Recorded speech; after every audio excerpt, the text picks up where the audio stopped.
So you'll need a yoga block for this sequence. And this yoga block sequence comes from the work of Sarah Keys. And you would actually perform your somatic movements first, then segmental bridge, and then come into this sequence of the yoga block. So with the yoga block beside you, lay on down. And if you've been enjoying rolling, and you might roll, or you could just lay, however is comfortable for you to come down. Then you have your feet hip width apart and parallel.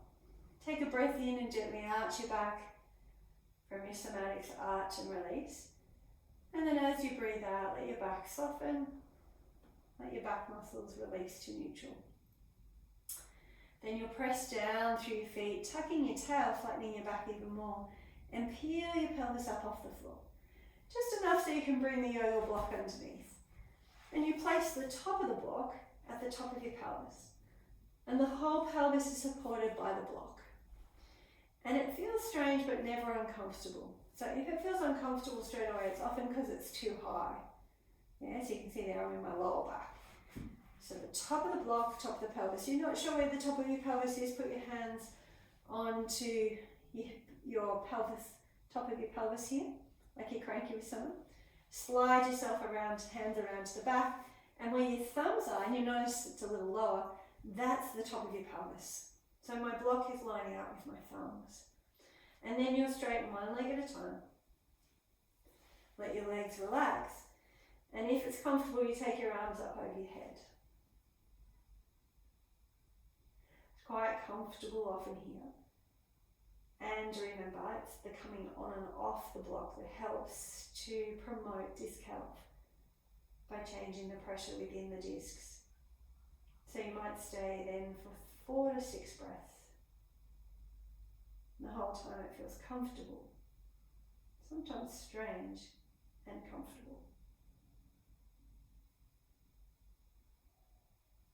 Then to come off it, you'll bring one leg at a time back up to bent.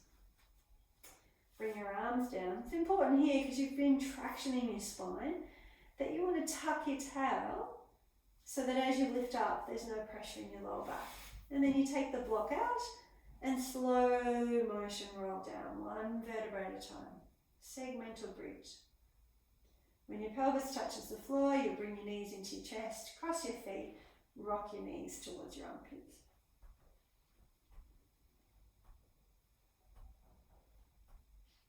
And you can do this for as long as you wish. And then bring in your lower abdominals, so bringing your feet and knees together, feet are still crossed.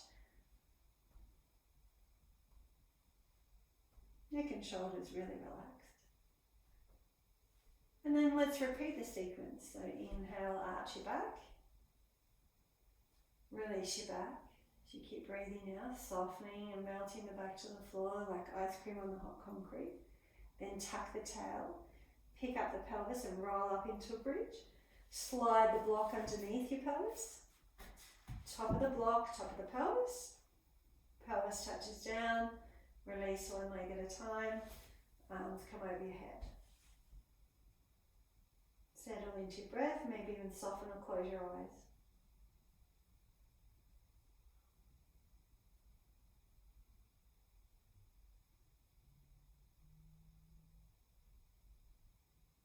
Then gently release one foot, then the next, hip width apart, arms come down. Remember to tuck the tail, very important here. Posterior tilt your pelvis, tuck your tail to come up, take the block out. Slowly roll down. If you'd like to open through your mid-back a little more, you can take your arms up into a T or a V even, and slowly roll down. When your pelvis touches the floor, knees come into the chest, feet across, you might cross them the other way this time, and you're rocking your knees towards your armpits.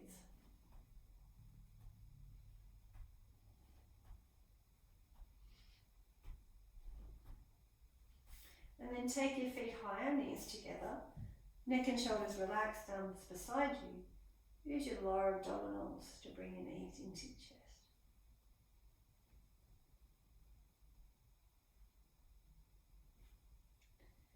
then gently release your feet and notice your imprint. And you might even like to roll through your spine again and notice how it feels as you come back up into sitting. And that's the yoga box block sequence inspired by Sarah Key's work.